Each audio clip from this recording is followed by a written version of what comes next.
You look very nice today.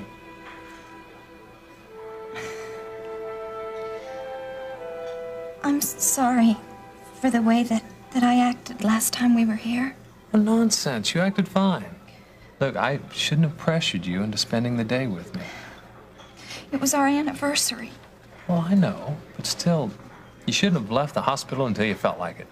You know what? I'm really glad you felt like it today. I feel better, Ben, I do. But do you think that Mom and Peter will forgive me? Forgive you for what, honey? For leaving so fast? Hey, don't be ridiculous. Listen, there's nothing to forgive. There really isn't. Do you realize that it's already the second week in December and we haven't done a bit of Christmas shopping? None. Now, I'll tell you what. Fairmont has some really nice, quiet, out-of-the-way little stores. What do you say? Okay? All right. Good. Oh, wait, no, you're sure, huh? Yeah. Okay. You let me know if... Wait, is that Who are you looking at? Miriam? Miriam, is that you?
My eyes are ever on the Lord, for only He will release my feet from the snare. Turn to me and be gracious to me, for I am lonely and afflicted. Wonder if David was ever kidnapped. Maybe he even had it a whole lot worse.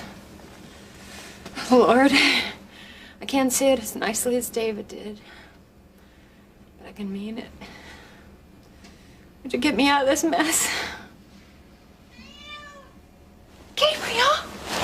Gabriel, come here, baby. Come here, you're back. Oh, come here. Oh, it's so good to see you. How did you get in here? Well, you're gonna tell me how you get in and out of this place, baby. Oh, baby, I'm so glad to see you. I'm hungry, too.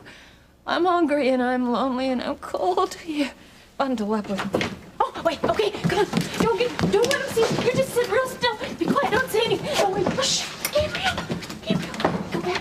Come in the box. Who are you talking to? I was just talking to myself. I said, oh, I hope that's blue, because I'm so hungry. Thank you for that food. I made it. Beef noodles. You boil it in the bag. Oh, good. And cook coffee. Oh, so good. I'm just starved. Yeah, me too, but Lance wouldn't let me eat until I made that. Oh. Yeah. What's that?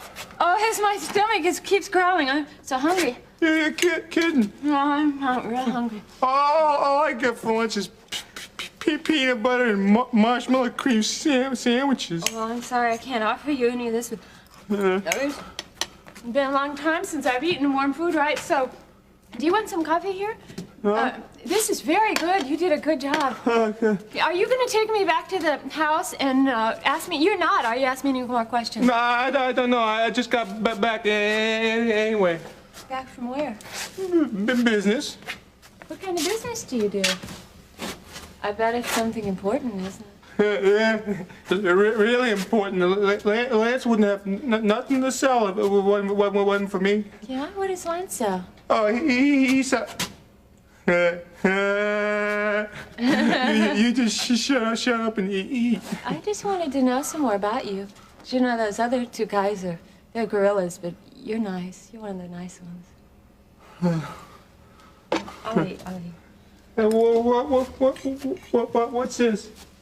Oh, I was reading that. That's my Bible. Nuns in the hoods. What? The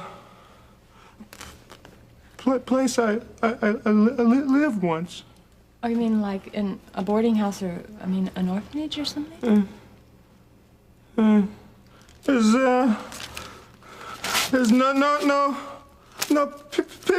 pictures. No, of course there aren't any pictures. And then, wait, it's okay. It's just a Bible. Can't you read? I read. I read pictures. Okay, it's okay. You know what? I'm still real hungry, so why don't I finish this food and then, if you like, I can sit down and I'll read you some words. That's not Miriam, Ben.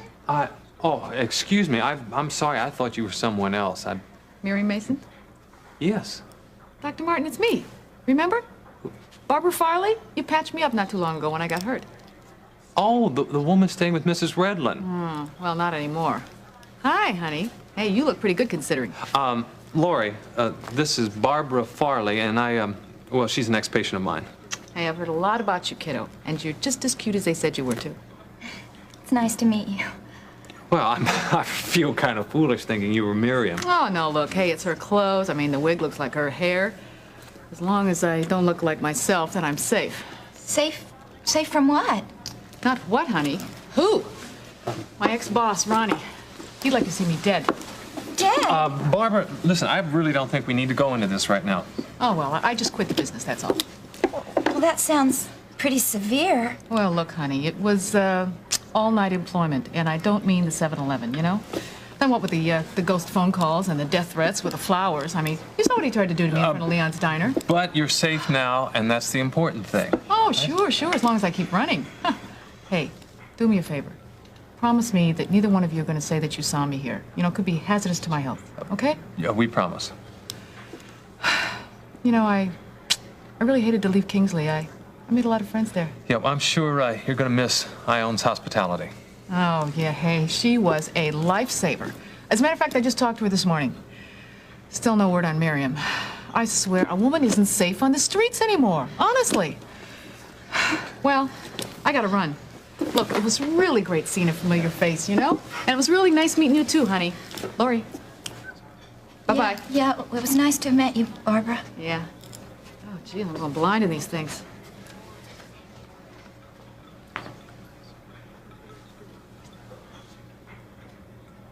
Well, listen, I'm going to take care of the check, and we can get out of here and go shopping. Ben, I don't want to go shopping.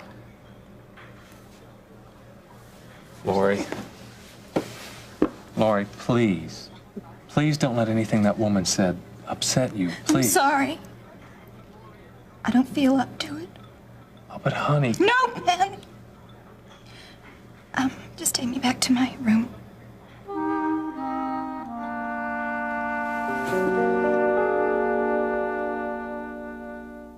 And as the Philistine moved closer to attack him, David ran quickly toward the battle line to meet him. And reaching into his bag and taking out a stone, he slung it and struck the Philistine on the forehead.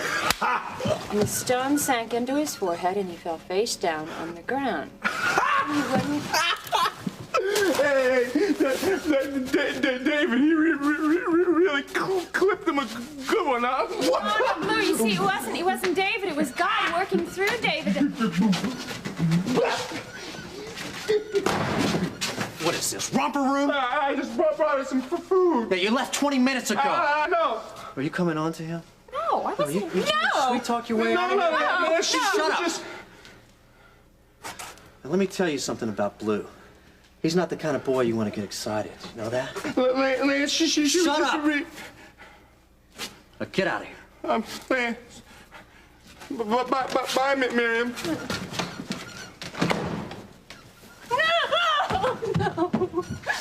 Oh, this is very touching. You got religion, huh? Did Blue give this to you? I guess you're gonna lead him to the light, huh, baby? No, he just wanted me to read to him, so I did. That's all. Well, you want to read to me? Please, just may I have it back, Ben? Only if you read to me, baby. I'm asking you, please. Oh, come on. You can sit on my lap and read to me, sweetie. You want to do that? I hate you! What is this? Is this your new winter wardrobe? It's gonna be awfully cold in here, baby, huh? Maybe I could keep you warm. You'd like that, wouldn't you? No! That man, he told you can't touch me. He told you. Oh, fine. That's just fine. I'm leaving, sweetie. Wait, give that back to me. No. Only if you read to me. Because you see, if you're not gonna read to me, I'll have to do it all by myself. No, please give it back to me.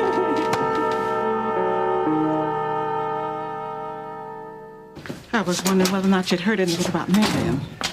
There has been a little progress there. Oh, it has? Yeah. We impounded her car. We found it in the tollway zone a couple of blocks from your house. Oh, Mr. Webster told me about that. Well, has it been of any help? As a matter of fact, it's helped us draw some real basic conclusions about this case. There wasn't any sign of any struggle inside the car. Her purse was gone, and the doors were locked, which probably means that Miriam was coming home as usual that night. And she was followed. That, or somebody was waiting for her. Sergeant, does this mean that she was kidnapped? What I think, Mrs. Redlin, is that she met her assailant somewhere between her car and your living room. And since we canvassed the neighborhood and questioned most of the people there, nobody reported seeing or hearing anything unusual. So my guess is her assailant was on your property or in your house. In my house? Oh. Now listen, look, this is all conjecture. It's 90% instinct. But I think that we're a heck of a lot better off if we found a car junked on some back road across town. Well, I'm certainly glad you told me this. Now, tell me, can I be of any help? Well, as a matter of fact, if it's all right with you, I'd like to send a mobile crime unit over there to dust for fingerprints. Oh, well, I don't mind, but I've cleaned that house from top to bottom since Miriam disappeared. Listen, it's worth a try, and I'd also like you to tell your boarder, Miss Farley, that I'd like to talk to her. Oh, I would, but she's gone. Out of town? And I don't know where. But she gave me a call this morning. She running from her pimp?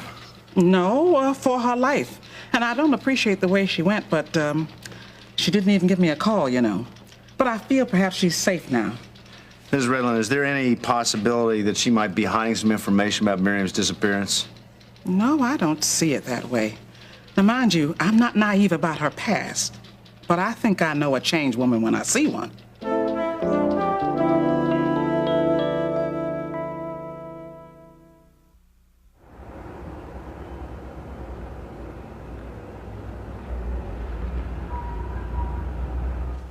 You're really on top of this one, aren't you? Well, the Canterbury office complex is going to be the high-rise in Kingsley. Did you see the billboard we put up? It read, Project Coordinator Gil Prescott. That's right. I wanted to put Peter's name up there, but he was being too humble. Peter. No, that wasn't it. I didn't want my name on a 9x12 sign that's gonna say head gopher. So he made me paint over it, you know? I wanted to give you a taste of success, and look what you do. Gil, you're finally coming around. I just wish Dad were here to see it. I'm not coming around to anything. Oh, no? You would have taken on this kind of responsibility a year ago. Bidding for a project, organizing the blueprints, getting the subcontractors. All right. Now you're patronizing me, okay? Why don't you just brag on me next time you give Dad a call, okay? And, your sketches, they look great. Oh, thanks. Uh-huh. Bye, Peter. Bye-bye.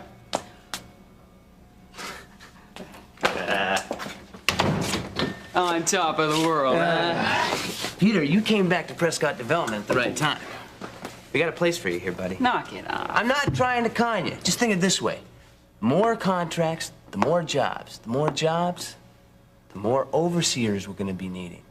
Now, you would have liked to seen assistant foreman on that billboard, wouldn't you? Yeah, I'm sure all the guys want some college kid bossing them around. I'm not saying you're ready yet. I'm just saying there's potential here. Huh? I mean, sometimes I think you're my mission in life. You know, to show you all about business and women, you know? And it gives me a good feeling knowing that I'm not, you know, keeping all my talents to myself. No, I don't think anybody could accuse you of that. Hey, you're tight.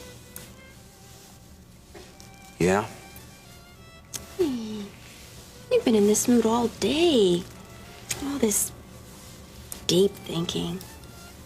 Why don't you just relax? What's the matter? Do I scare you when I'm like this? No. No, of course not.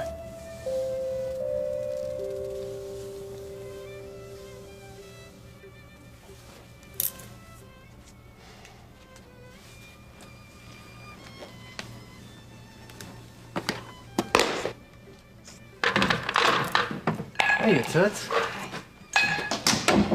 Hey, Ron. I'm glad you're here, Lance. Ramona? Good job.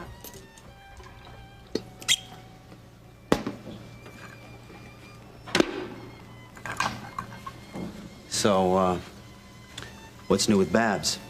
Oh, Babs, man. We can't find her. Look what I took off our friend in the blockhouse.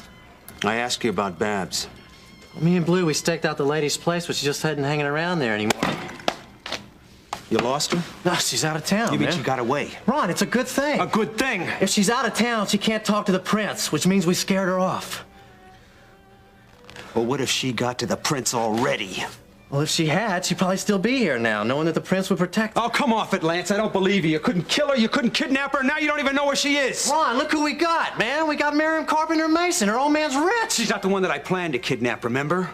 Babs is the one who could bring this whole thing down on our heads. Remember her, Lance? The marshmallow and the bowl of chocolate pudding, the girl that you couldn't miss? All right. Look who I got to work with. Blue. The only difference between you and Blue is that you don't stutter. Now, look, Ron. She couldn't have gotten to the prince, all right? We're safe. Yeah?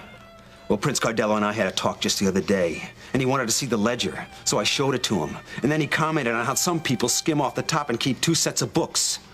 Now, Lance, since you've got all the answers around here, suppose you tell me why Vince was asking so many questions about 2 sets of books.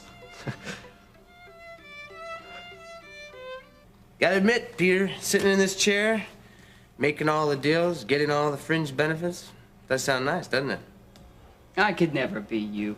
I'm not even sure I'd ever want to be like you.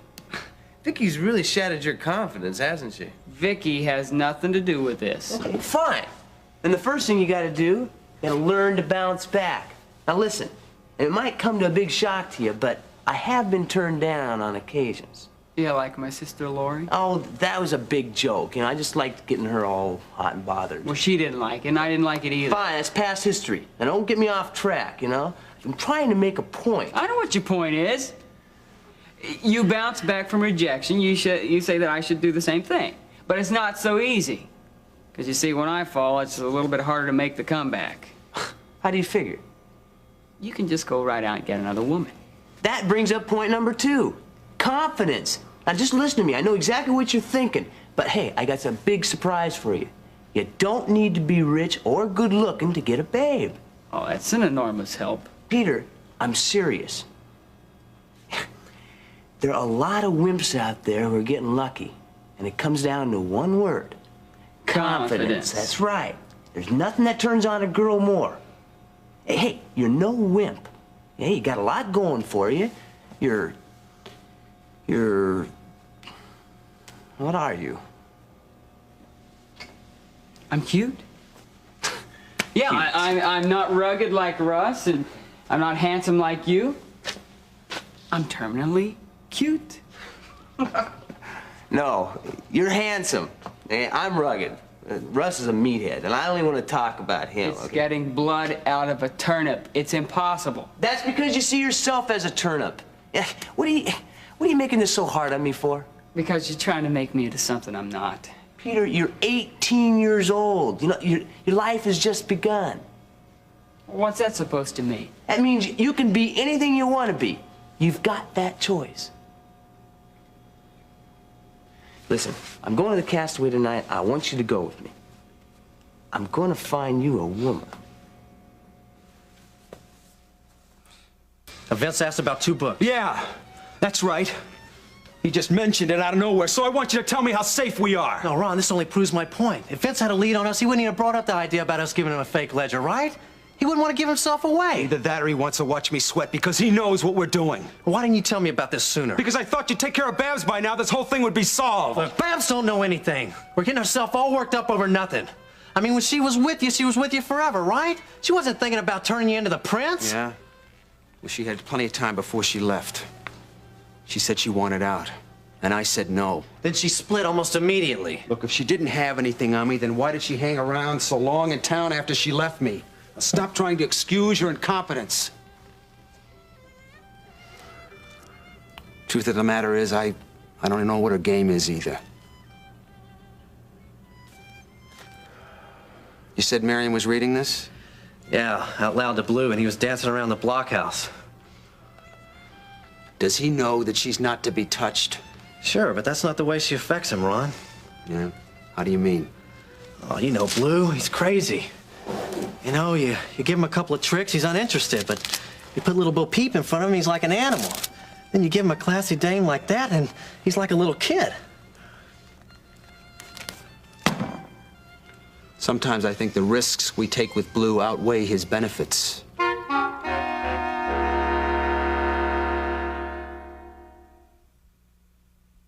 Come on, Peter, don't make me push. You know, just say you'll go along. When? Right now. You know, the whistle's blown, I'm already getting hungry, and the sooner we get out of here, the sooner I can stop answering this phone. Hello? Let me speak to Gil Prescott. Speaking. Oh, Gil, good news. John Brubaker down at the station. We got those vandals. You're kidding. Hey, that's great. Hey, they caught the guys who ripped us off at the nurse's wing. Good.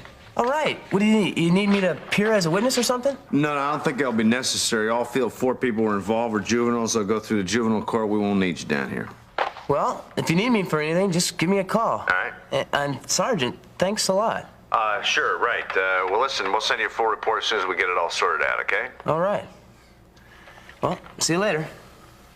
I don't believe it. You know, that's the first time a cop's ever done something for me. You know, this day is too good to be true. Wow. Hey, Gil, I think I'll go with you to the Castaway tonight. I need to go home to change first, though. Seriously? Yeah, we need to celebrate the Canterbury Project. All right. Hey, and by the end of the night, you're gonna have more to celebrate than that.